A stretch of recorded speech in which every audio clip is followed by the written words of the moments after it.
What is going on, everybody? Welcome to my channel of Woody RC. I'm out here alone today with my Redcat Ridgerunner, just showing off what it can do and why this is probably my cheapest, well, next to my Danchi. This is my cheapest 110 scale, but pretty capable, and I got to say my most fun to run because of all the features that come with this out of the box. I haven't done much to it. It is pretty much stock, and all I've done to it is add these brass wheels. Well, not brass wheels, they're beadlock wheels, you know, from Endura, and I've got brass rings on the inside. You know, I have different style tires that I run all the time. I'm always switching them out, but on these here Redcats, my Ridgerunner and my Danchi, and this Ridgerunner today is running with the brass rings in front of the tires and some lead weights on top of the servo. That's all that's been done to this. And also, obviously, you can see I chopped the hell out of the body just so nothing drags. Just wanted to give it a different look. Some like it, some don't, but it works for me. And you can see here, this thing could get over some gnarly terrain, you know, that I wouldn't put some of my other 110 scales through.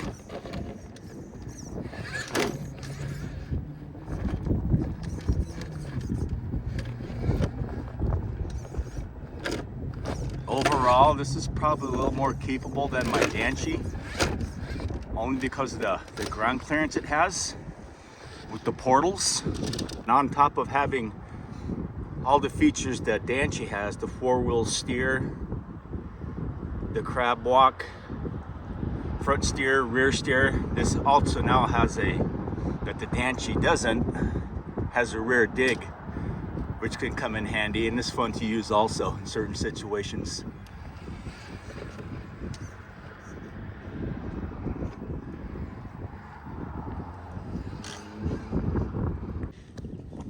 And in case you're wondering, this can be run on 3S. It says only 2S, but I've run it on 3S and it does just fine, and nothing's ever happened to it yet. I've run a couple of batteries in 3S through this thing, you know, and it lasts over an hour running this thing, and no overheating issues. Just kept on plugging away on 3S. I have a 2S in here right now. I like to keep it as light as possible. See there. Now, what some people don't like about the Danchi Ridge Rock and this Ridgerunner here is the cog stall. This is a motor on axle, short MOA. So it doesn't have a center diff here, the transmission, with your drive shafts locking the front and rear equally. So what happens in the cog stall, you know, it'll put power to the wheels that has less weight on it. See how the front wheel's turning and the rear wheels aren't? Now I'm gonna put the weight on the front. Now the rear wheels will turn. You can see there. But once you've driven this for a while, you get used to it, and it's not a bad thing. You know, sometimes it could benefit in certain climbs. You just got to get used to it and how to work the throttle when it gets in a situation like that, called the cog stall. What I like about this little truck here, just cheap crawler so much, you know, for 160 bucks what I paid, I've seen it cheaper for 130, is I've been able to hit lines with this, any line that I can with my Fusion, with my Redcat Fusion. And sometimes this will do it easier in certain cases because of the ground clearance underneath that it has, you know. The brake over, yeah, doesn't get as high centered at times. Now, a situation like this, you could use dig. I just learned how to use a dig in a situation like this, where I'll hold down. Now it's in dig, and that'll give it a chance for the front tires. You could see folding there now it's putting a lot of pressure on that front end because the back's not spinning. Then you release that dig and it could slingshot it up there just like that, which is pretty cool. Dig is not just used for making those sharp turns. Here's your shot of the lead weights. Well, they're not lead, but they're wheel balancing weights for a car. They're actually metal, but they're 1/4 ounce each, and I've got 8 of them stacked just right on top of the servo. That right there helped a lot too. And in the back end, I trimmed off the part of the chassis there, just so it doesn't hang down as low. You know, when I'm descending, you know, more clearance on the back end, you know, for anything to drag on right there. The tires I'm running on this Ridgerunner today are these are the Proline Super Swamper, and these are a G8 compound.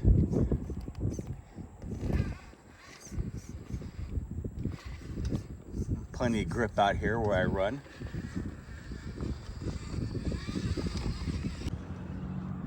This is where having the high clearance underneath there comes into play.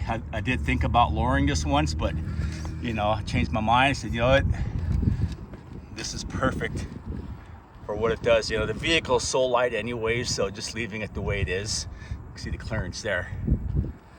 You know, makes it more fun out here to run over these obstacles, you know, just with the stock ride height. Okay, I've got it in 4-wheel steer now. Sorry if you're getting any wind noise coming off over here. It's a little breezy up here today. Well, you can see just a few mods: wheels, tires, some brass rings up front, and some weight on top of that servo.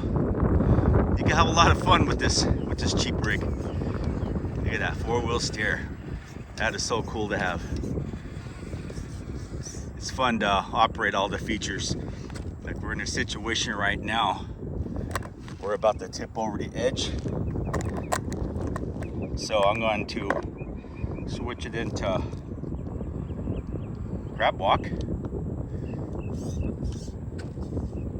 There it is. If we can get ourselves out of this situation. There we go. See that? That was nice. Got out of there. Here's a line here that always gives us a fit. Sometimes, you know, we get no problem getting up this thing, me and my buddies. Sometimes it's just harder. There's different ways to hit this. I'm going to come over here. I'm going to grab the right rock over here with my right tire. Grab onto that just like that there. You can see there. Filming with the tripod today. I left my 1-wheel steer in the car, so I got my tripod out here today. So sorry about the moving around here and adjusting it. But okay, so we're in position now to see if we could get over this. This is another part where having that high breakover angle in the center of the vehicle is going to help.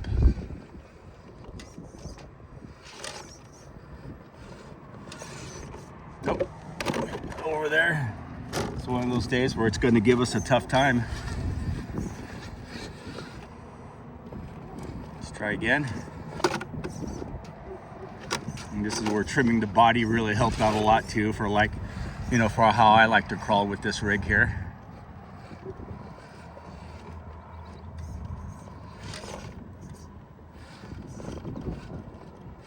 Okay, I need to make my way over to the left a little bit more.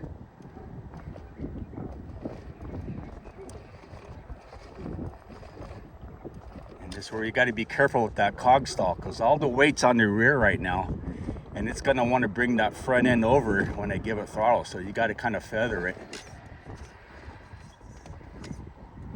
Or you could use your dig. Let me try that really quick. I'm going to put it in dig. See if I can get the front end to grab. It's pulling it. You can see it right there. Now I'm going to release the dig. And boom. Look at that, guys. Pulled us right up. Oh, but we got stuck on the brick over here on the crest of this rock. So, oh, almost. But anyways, yeah.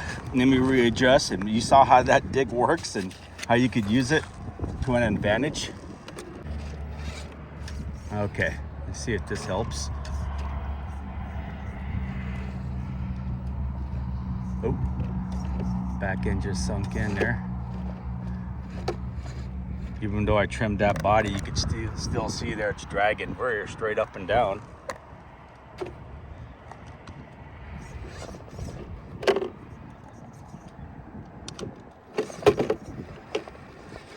You got it? Yeah, we got it, guys. Wow, there's times we could just make it right up this thing, one try, but that took several attempts. Okay, here's another fun little climb right here. There's several ways, you know, you can hit it on the left over here, in the middle, or to the right. And we're gonna hit it on the left. So tire placement here, it's gonna be crucial. I need my front and rear tires to ride on this ridge all the way up here. All right, let's do this. For the most part, I like to just keep it in front wheel steer. One thing this thing would really benefit from would be a stronger servos, front and rear. I got my front tire on that ridge. Need my back to follow it up. There it is. That's where the ground clearance is going to help, having the portals and being higher in the center there. And there we go. So you got a lot of fun with a cheap crawler like this here.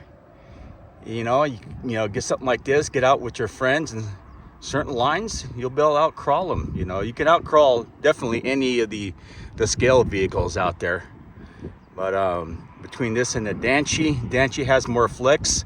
That comes into play sometimes, you know, especially when you're descending and less likely to tip over. But this, having the portals, it's going to be a better overall vehicle, you know, if you want to trail with it and just have that ground clearance that you're going to need for getting over some of these big rocks out here. But anyways, I hope you enjoyed this short video of my cheap but my most fun to run Redcat Ridgerunner. Thanks for coming by and thanks for watching.